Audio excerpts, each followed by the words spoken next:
What's up, everybody? Adam here. We're at our hometown Kitchener Memorial Auditorium to watch the Kitchener Rangers play the Guelph Storm. You know what you're doing? You're watching Post to Post.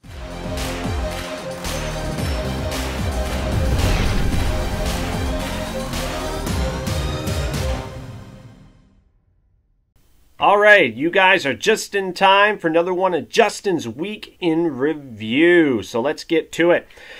The Pittsburgh Penguins wrapped up a 5-game Western road trip, only picking up 3 points out of a possible 10. So not a very successful road trip for the back-to-back defending Stanley Cup champions. Now, defense and goaltending seem to be the biggest point of discussion right now with the Pittsburgh Penguins. Now, obviously, they're not as deep, I should say, when it comes to goaltending. With the loss of Marc-Andre Fleury in the expansion draft, well, it really puts a lot on young Matt Murray's shoulders. Now, keep in mind, Matt Murray was the guy who was in net when Pittsburgh won back-to-back Stanley Cups, but he was never the starter for those past 2 seasons. But now with Marc-Andre Fleury playing for Vegas, with Fleury playing for Vegas, Matt Murray is the starter for the Pittsburgh Penguins. So it's kind of early to really, shrug your shoulders and say, well, hey, we might have a problem here. But I think Matt Murray will pull it, will come around. I mean, when Pittsburgh won the Cup in 2016, a lot of people pegged them to not even make the playoffs that year. And look what they did. They won the Stanley Cup. But right now, their goal differential is -16. Ouch. As the defending Stanley Cup champions, with your goal differential at currently -16, man, you're not going places with that. That really, really needs to improve. Now, their most recent loss came in Vancouver on Saturday night. However, it wasn't a complete disaster of a game because one young rookie by the name of Brock Boeser, or is it Brock Boeser. He recorded a hat trick in that game, and Vancouver ended up beating the Pittsburgh Penguins 4-2 Saturday night. Now, there's another story in itself, the Vancouver Canucks. Wow. Again, I said in a previous video, actually I think it was in my weekend review last week, I was saying how I didn't even pick Vancouver to possibly make the playoffs this year, and man, they're playing some solid hockey. I've really, really underestimated the Vancouver Canucks. So, hey, Vancouver Canucks fans, enjoy, because right now they are playing solid hockey. Now, Stamkos and Kucherov are still 1-2 in NHL scoring. Stamkos has 25 points, while Kucherov has 23. So Stamkos is leading the league in points. Kucherov's behind him in second place. However, Kucherov is leading the league in goals with 14. Now, Tampa is leading the league overall as a team in points with 24 in the standings. So Tampa Bay is still red hot. They're my pick to come out of the East, my pick to win the Stanley Cup.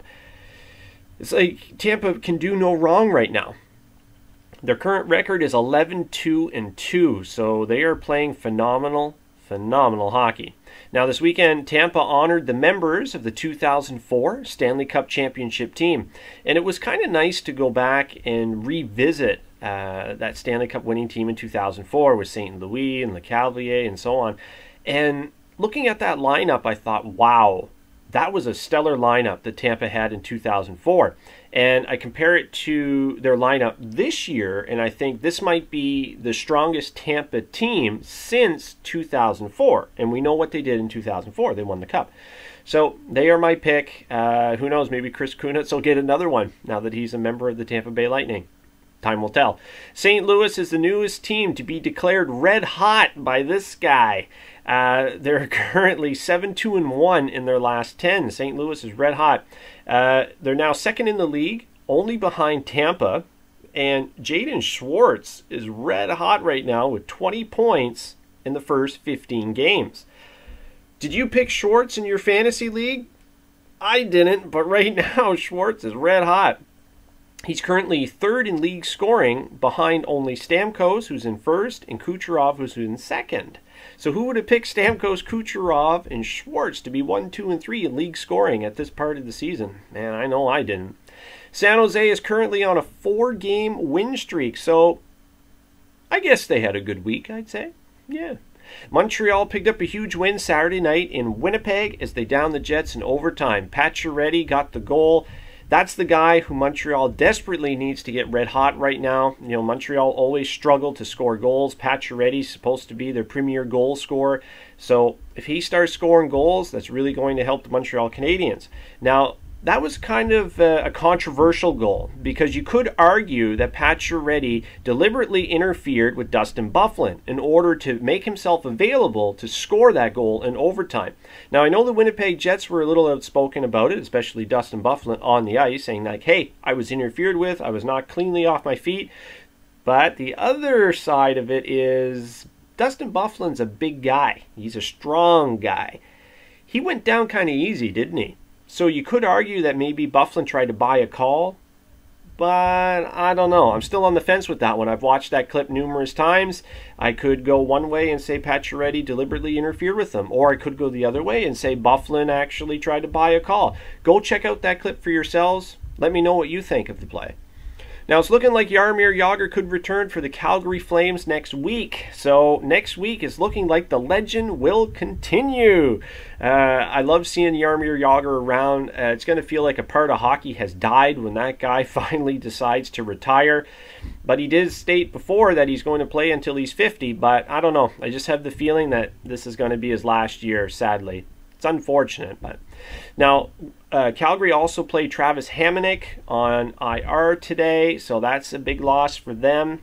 Travis Hamonic is one of those underrated defensemen in the NHL. I've always liked Hamonic and what he brings. He's a small guy, but he plays a big guy's game.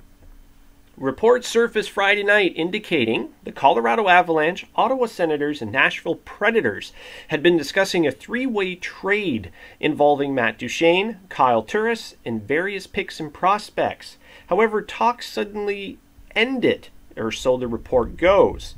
Now, according to Elliot Friedman, a trade between Colorado and Ottawa for Duchene could still have life. Now, the deal was rumored that Nashville would get Kyle Turris, Ottawa would get Duchene, and Colorado would secure draft picks and prospects. Now, things could heat up next week. It's very possible because these two teams, Colorado and Ottawa, will be traveling to Sweden for 2 regular season games next week on November 10th and November the 11th. I totally forgot about this. I remember reading about it several months ago about Ottawa and Colorado going over to Sweden for 2 regular season games. And then when I read about it today, it was almost as if a light bulb went off in my head saying, how the heck could you forget about this? I totally forgot about it. So that's going to be a very cool spectacle to see. So if you're a fan in Sweden, hey, let us know in the comments below if you're going to attend this game. It would be great to get some footage or some images if you are kind enough to share with us. Love to see them. So potentially, with Colorado and Ottawa being underneath the same roof for 48 hours, 2 games, it's very possible that things could heat up. Kyle Turris to Nashville, interesting. Matt Duchene to Ottawa, very interesting. Colorado picking up some draft picks and prospects, also interesting. This is a 3-way trade that could benefit all 3 teams. So I hope it goes down. I love seeing trades. Absolutely love it. So in the Metropolitan, we have Columbus leading the pack with 9-4-1, followed by New Jersey at 9-3-0, Pittsburgh at 8-6-2 in third. The Atlantic Division, we have Tampa Bay leading the way, 11-2-2, Ottawa 6-3-5, and Toronto 8-7-0. In the Central, we have St. Louis 11-3-1, Winnipeg 7-3-3 in second, Colorado in third 8-5-0.